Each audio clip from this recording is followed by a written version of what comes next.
Sa sandaling ito, sa loob ng ginintoang katawan ni Buddha, umiling si Lasho, nag-iisip, 10 segundo lamang tatagal ang ginintoang katawan. Nasaan ang kritikal na punto ng porma sayon? Tunay ngang napakaikli ang 10 segundo. Nang malapit nang mawala ang ginintoang katawan ni Buddha, dumagsa ang demonic sword at lumilipad na mga espada, ngunit sa malakas na bang, lumawak ang isa pang ginintoang katawan ni Buddha. Ang mga lumilipad na espada na pumasok sa lugar ng ginintoang katawan ay agad na nabasag, nahuhulog sa lupa na walang galaw. Namamanghang nanood si Jiang Aijian, kaya niyang palawakin at paliitin ang ginintoang katawan sa kanyang kagustuhan. Talagang humahanga ako. Sa sandaling iyon, 12-12 lumilipad na mga espada na nahulog sa lupa ang malinaw na nawasak. Tila may natagpo ang paraan si Lasho, itinataas ang kanyang kanang kamay na may maikli at magandang nameless sword na lumulutang sa kanyang palad, naglalabas ng mahinang pulang. Sinag, dapat sapat na ang 10 segundo. Sa isang laban na mataas ang pusta, bawat segundo ay mahalaga, lalo na dahil walang balak umiwas ang demonic sword. Pagkatapos ng ilang sandali ng pag-iisip, nasasabik na direktang sumugod si Lasho sa demonic sword, magbanggaan tayo ng harapan kung ganoon. Sa wakas ay hinawakan ng matandang demonyo, si Lasho, ang nameless sword. Sa ilalim ng basbas ng ginintoang katawan ni Buddha, hawak niya ang nameless sword at direktang sumugod patungo sa demonic sword, handa para sa isang banggaan ng harapan. Ang demonic sword, puno ng intensyon sa labanan, ay nanginig at humuning na para bang tinatanggap ang kalaban nito. Sa isang malakas na, bang, isang punto ng liwanag ang mabilis na lumawak mula sa punto ng banggaan, nagkakalat ng primal energy tulad ng isang malakas na hangin. Ang malakas na hangin ay kasing talim ng mga talim ng yelo, sumusunod sa mga nahuhulog na espada. Hindi tumingin si Lasho sa nameless sword sa kanyang kamay, ang pakiramdam sa kanyang palad ang nagsabi sa kanya na buo ang nameless sword. Hindi siya kumukurap na nakatitig sa demonic sword sa harap. Nagsimula ang countdown sa impenetrable. 3 segundo. Nang matapos ang oras, nawala ang ginintoang katawan ni Buddha sa takdang oras, at tumahimik ang lahat. Lahat ng mga espada ng 7 Absolute Array ay nahulog, siksik na nakabaon sa paligid, na ginagawang parang mga hedgehog ang bahagyang nakataas na mga lupain. Hindi nasira ang demonic sword, ngunit kakaiba, hindi ito piniling magpatuloy sa pag-atake at sa halip ay lumutang sa harap, bahagyang nanginginig. Ang dulo ng espada, na orihinal na nakaturo ng direkta sa noo ni Lasho, ay dahan-dahan at bahagyang tumagilid, nakatutok ngayon sa nameless sword sa kamay ni Lasho. Bahagyang sumimangot si Lasho, nakakaramdam ng pagkabigo, hindi rin kayang pigilan ng impenetrable ang demonic sword na ito. Anong dapat kong gawin? Isa na lamang ang natitira sa aking peak experience card. Ang mga cultivator na malapit sa sword tomb, na nanunood sa one-on-one na labanan sa kalangitan, ay hindi lamang namangha kundi nalito rin. Tiyak na mas malakas ang gininto ang katawan ni Buddha kaysa sa kawalan, na nagmumungkahi na may pag-asa sa pagpapaamo sa demonic sword. Ang iba't ibang grado ng mahahabang espada na nakakalat sa lupa ang kanilang mga kayamanan. Ang takot na dala ng demonic sword ay kumukupas. Sa sandaling ito, muling tumunog ang demonic sword. Sa pag-aakalang aatake na ito, itinaas ni Lasho ang kanyang kanang kamay at mapanuksong iwinagayway ang nameless sword. Sa pagtataka ng lahat, umatras ang demonic sword sa sandaling ito. Labis na nagulat si Jiang Aijian bilang isa sa nangungunang 3 panatiko ng espada, idineklara niya, pangalawa lamang ang Dragon Roar, napakaganda ng espada ng senior. May pagdududang tumingin si Lasho sa demonic sword, ikinalat ang kanyang kanang kamay, at lumipad palabas ang nameless sword. Sa ilalim ng kanyang kontrol, direktang sumugod ang nameless sword sa demonic sword. Hindi pinili ng demonic sword na bumangga ng harapan ngunit likas na umiwas paatras. Pagkatapos ay bumalik ang nameless sword sa kamay ni Lasho. Nang makita ito, tumango si Lasho. Bagamat hindi sinira ng banggaan ang demonic sword, nagtanim ito ng takot dito.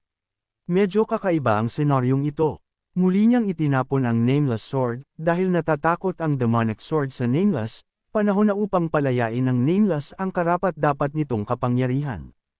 Pinalibutan ng forceful energy ang Nameless, dumodoble mula 2 hanggang 4, at 4 hanggang 8, hindi mabilang na mga Nameless Sword energies ang lumitaw. Hindi masyadong malakas ang pagbabago-bago ng primal energy at ang tindi ng forceful energy, ngunit nararamdaman pa rin ng demonic sword ang banta mula sa Nameless. Sabay-sabay na nanginig ang mga lumilipad na espada sa paligid ng 7 Absolute Array na para bang tumutugon sa mga tawag ng demonic sword.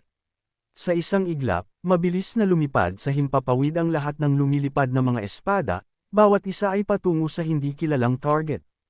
Nang makita ang eksenang ito, mabilis na umatras si Lasho ng isang distansya.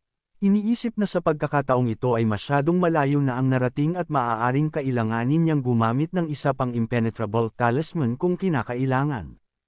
Gayunpaman, lumalabas na medyo hindi kailangan ang kanyang mga alalahanin, dahil ang pangkat ng espada na tinawag ng demonic sword ay umatake lahat sa hindi kilalang target. Isang tuloy-tuloy na serye ng malalakas na tunog ng pagbagsak ang sumunod, at pagkatapos ng isang matinding pagpupumilit, lumitaw ang isang malaking paalang na halo na nakasentro sa paligid ng hindi kilalang, tumatama sa lahat ng pangkat ng espada, na nahulog sa lupa. Pagkatapos ng pagsabog ng espesyal na enerhiya, bumalik ang Nameless Sword sa orihinal nitong anyo, lumulutang sa himpapawid, naglalabas ng mahinang pulang sinag. Ang mga espada ay nahulog at nabasag, na may mga tunog ng pagkasira na naririnig, hindi na kayanan ng mas mababang gradong mga espada ang kakilakilabot na puwersang ito at nawasak sa lugar. Kahit na ang mas mataas na gradong mga espada ay nanginig habang nakahiga sila sa lupa pagkatapos mahulog. Sa huli ay sumabog ang kawalan ng pag-asa ng mga nanunood na cultivator. Ang bawat espada na bumangga sa Nameless Sword ay nagasgasan o nabasag pa. Habang nagkakawatek-watek ang pangkat ng espada, anong klaseng espada ito? Napakalakas nito. Nag-aral ako ng panulaan at mga aklat sa loob ng mga dekada para lamang sa pagkakataong makapili ng isang magandang espada ngayon, ngunit ngayon wala na ang lahat ng mga espada, ang mas mababang grado ay lahat ay nabasag, tapos na ang lahat. Bagamat nakakalungkot na nawasak ang mas mababang gradong mga armas, ang natitirang hindi nasira ay natural na magagandang espada. Hindi na kailangang mag-filter pa. Ang mga mata ni Jiang Aijian ay parang mga bulaklak ng peach, bukod sa demonic sword. Ang iba pang mga espada ay hindi lamang tumutugma bilang mga kalaban para sa espadang iyon. Kumikinang ang kanyang mga mata, halos handang itapon ang Dragon Roar. Puno ng Nameless Sword ang kanyang mga mata. Nagulat din si Lasho. Ang talam ng Nameless Sword ay higit pa sa kanyang inaasahan. Sa sandaling iyon, sa wakas ay sumugod pasulong ang demonic sword. Pinakilos ni Lasho ang primal energy, kinokontrol ang Nameless Sword upang harapin ito ng harapan. Pagkatapos ng tatlong magkakasunod na banggaan, naitaboy ang demonic sword. Sa pagkakataong ito, hindi ito kasing swerte tulad ng dati, nahulog ang demonic sword, bahagyang pinatatag ang anyo nito. Napatay ang 7 Absolute Array. Kung wala ang pangkat ng espada, hindi maaaring gumana ang 7 Absolute Array. Umupo ng tuwid si Qin Jun, medyo hindi makapaniwalang pinagmamasdan ng lupa kung saan nakahiga ang 7 Absolute Array, hindi mahanap ang core ng array. Paano ito maaaring mamatay ng walang dahilan? Ito ay hindi makatwiran. Tumingin siya sa paligid, wala pa ring nakikitang kakaiba o nakakatakot. Tungkol naman kay Jiang Aijian, tila nawalan siya ng kaluluwa, nakatitig ng diretsyo sa Nameless Sword, halos tumutulo ang laway, na tila hindi nagaanong kaakit-akit ang Dragon Roar Sword sa kanyang mga braso. Lumutang ng tuwid si Lasho, tumitingin din sa Nameless Sword. Sa sandaling iyon, sa isang bang, lumapag ang demonic sword sa gitna ng 7 Absolute Array, humuhuni at nanginginig. Ang dating na tipong mga inskripsyon, tulad ng mga bubuyog, ay lumabas mula sa katawan ng espada. Lumipad ang Nameless Sword patungo sa langit, iniwan si Lasho na. Nagtataka, hindi niya agad naalala ang Nameless Sword kundi tahimik na nanood. Isa-isa, ang mga inskripsyon ay nagtipon patungo sa Nameless Sword, sa huli ay pumasok ang lahat dito. Namamanghang nakatitig ang lahat habang nagpapasakop ang demonic sword. Ang lahat ng enerhiya na inalagaan sa loob ng maraming taon ay kukunin ng espada ng senior. Sa mundo ng mga espada, tila mas simple ito kaysa sa mga tao. Ang nagwagi ay hari, at ang mga natalo ay natalo. Ang demonic sword ay talagang nagpasakop, nakahiga ng nakadapa sa lupa. Sino ang mag-aakalang magtatapos ito ng ganito? Nang inag ang demonic sword sa lupa, ang mga inskripsyon nito ay patuloy na lumilipad patungo sa nameless sword. Libu-libong mga inskripsyon mula sa isang malaking lapida ang dahan-daang tumaas tulad ng itim na usok. May pagdududang tumingin si Lasho sa nameless sword. Mula nang makuha ang nameless, ang tanging nagawa niya ay pag-aralan ang talam nito at subukang tukuyin ang grado nito. Pagkatapos sumipsip ng enerhiya, tataas ba ang kapangyarihan ng nameless sword? Pagkaraan ng ilang sandali, nakahiga ng patag ang demonic sword, walang galaw, ang mga inskripsyon nito ay ganap na sinipsip ng nameless sword. Malinaw na naramdaman ni Lasho na ang pulang sinag sa nameless sword ay mas tumindi, at tila bahagyang lumaki ito sa haba. Ang grado, wala pa ring malinaw na konsepto. Itinaas niya ang kanyang kamay, at sa isang bahagyang pag-iisip, ang nameless sword ay naging isang itim na martilyo, pagkatapos ay lumipat sa iba't ibang mga armas. Sa kasamaang palad, ang nameless sword ay mayroon lamang kakaibang enerhiya ng inskripsyon na nakapalibot dito kapag nasa anyong espada. Malinaw, mas malakas ang anyong espada kaysa sa iba pang mga anyo. Hindi pa ba nararating ng sandatang ito ang nilalayon nitong grado? Naunawaan ni Lasho, hindi ngayon ang panahon upang pag-aralan ang nameless. Pagkatapos ng isang maikling pagkalkula, napagtanto niya na nasira niya ang dalawang impenetrable sa pagkakataong ito, ngunit walang nakuhang merito. Naglakad siya patungo sa direksyon ng demonic sword. Kung saan nabasag ang lapida, bukod sa 8 sirang tanikala at nakakalat na mga debris, wala nang iba pa. Ilang espada lamang sa lupa ang hindi nawasak, ang mga nakaligtas sa labanang ito ay, syempre, ang magagandang espada. Malapit, patuloy na bumangon ang mga sugatang cultivator at yumukod kay Lasho, paulit-ulit na nagpapasalamat sa kanya. Salamat, Elder, salamat, Master, kayo ang aming mga magulang na muling isinilang, tanggapin ang aming pagyukod. Ding, nakatanggap ng 15 debotong pagyukod, nakakuha ng 150 merit points. Nang marinig ang abisong ito, hindi mapigil ang tumawa at umiyak si Lasho, mahaba at mahirap ang landas ng aking kabutihang loob. Karamihan sa mga cultivator mula sa 4 na pangunahing sekta ay namatay, ang natitira ay mula sa mas maliliit na sekta at hindi isang banta. Lumapit si Lasho sa demonic sword, malapit nang kunin ito para sa inspection, nang biglang umupo ang mongheng si Kung Yuan, naguguluhan.